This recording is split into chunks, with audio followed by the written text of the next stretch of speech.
پاکستان میں ایک کار خریدار کو گاڑی کی بکنگ کروانے کے بعد کم معیار اور کم خصوصیات والی گاڑی حاصل کرنے کے لیے 3 ماہ یا اس سے زائد انتظار کرنا پڑتا ہے۔ کیا اس کا مطلب ہے کہ ہماری آٹو موبائل انڈسٹری تباہ حال اور غیر فعال ہے؟ PIDE کے سینئر ریسرچ اکانومسٹ کے مطابق خریدار کو گاڑی حاصل کرنے کے لیے ڈیلیوری کے وقت کمپنی کی طرف سے مقرر کردہ حتمی قیمت ادا کرنی پڑتی ہے، جو کہ عام طور پر اصل بکنگ کے وقت طے کی گئی قیمت سے بڑھ جاتی ہے۔ مزید یہ کہ خریدار کو صرف مقامی طور پر تیار شدہ یہ گاڑی حاصل کرنے کے لیے بلیک مارکیٹ میں اصل قیمت پر مزید پریمیم یعنی مخصوص زائد رقم ادا کرنی پڑتی ہے۔ اس تقسیم شدہ مارکیٹ میں خریداروں کے لیے واحد ریلیف سیکنڈ ہینڈ استعمال شدہ غیر ملکی امپورٹڈ گاڑیاں خریدنے کا اختیار ہے، جو معیار میں بہتر ہوتی ہیں اور مقامی جاپانی، کورین اور چینی کمپنیوں کی تیار کردہ گاڑیوں سے زیادہ بہتر خصوصیات کے ساتھ دستیاب ہیں۔ کمپٹیشن یعنی مقابلے کا سامنا کرنے والی صنعتیں عام طور پر کارکردگی کو بہتر کرتی ہیں اور مد مقابل مصنوعات کا مقابلہ کرتی ہیں یا انتہائی حالات میں حکومتی تحفظ حاصل کرتی ہیں۔ عالمی سطح پر آٹو موبائل انڈسٹری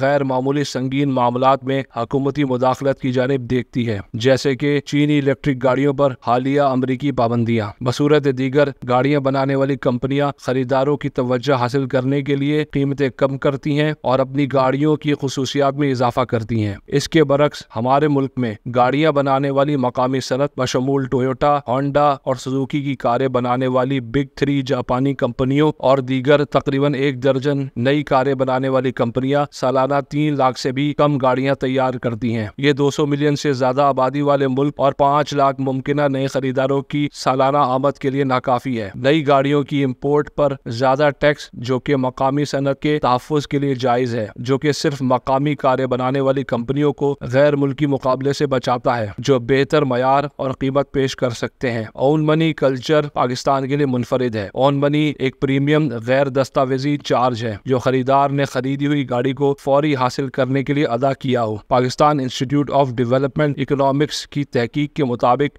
گزشتہ 5 سالوں میں خریداروں نے پاکستان میں نئی گاڑیوں کی خریداری پر ایک اندازے کے مطابق کم از کم 150 سے لے کر 170 بلین روپے بطور اون منی ادا کیا ہے، جو اوسط 90% سے زیادہ گاڑیوں پر چارج کیا گیا ہے۔ اس کا مطلب ہے پاکستانی نئی کار کا خریدار کاروں کی خریداری کے لیے اون منی کی آڑ میں غیر دستاویزی لین دین میں سالانہ 30 سے 34 بلین روپے اضافی ادا کرتے ہیں۔ مزید یہ کہ استعمال شدہ کاروں کی امپورٹ پر پابندی کے وسیع تر منفی معاشی اثرات مرتب ہوں گے۔ اس سے مقامی کار اسمبلروں کی جانب سے گاڑیوں کی قیمتوں کو مصنوعی طور پر بلند رکھنے کا موقع ملتا ہے اور بہتر معیار کی گاڑیوں تک خریداروں کی رسائی محدود رہتی ہے۔ اس طرح کی تحفظ پسند پالیسیاں مقامی گاڑیاں بنانے والی کمپنیوں کو اپنی گاڑیوں کی جدت اور معیار کو بہتر بنانے سے روکتی ہیں، کیونکہ انہیں خاص مقابلے کا سامنا نہیں کرنا پڑتا اور وہ جانتے ہیں کہ گاڑیاں خریدنے والے صارفین ان کے رحم و کرم پر ہیں اور ان کے پاس آنے کے سوا کوئی دوسری چوائس نہیں ہے۔ بین الاقوامی مثالیں ظاہر کرتی ہیں کہ کمپٹیشن یعنی مقابلہ صارفین اور صنعت دونوں کے لیے بہتر نتائج کا باعث بنتا ہے۔ ان مارکیٹوں میں جہاں خریداروں کے پاس زیادہ اختیارات ہوتے ہیں، مقامی کاریں بنانے والی کمپنیوں کو کارکردگی کو بہتر بنانے، قیمتیں کم کرنے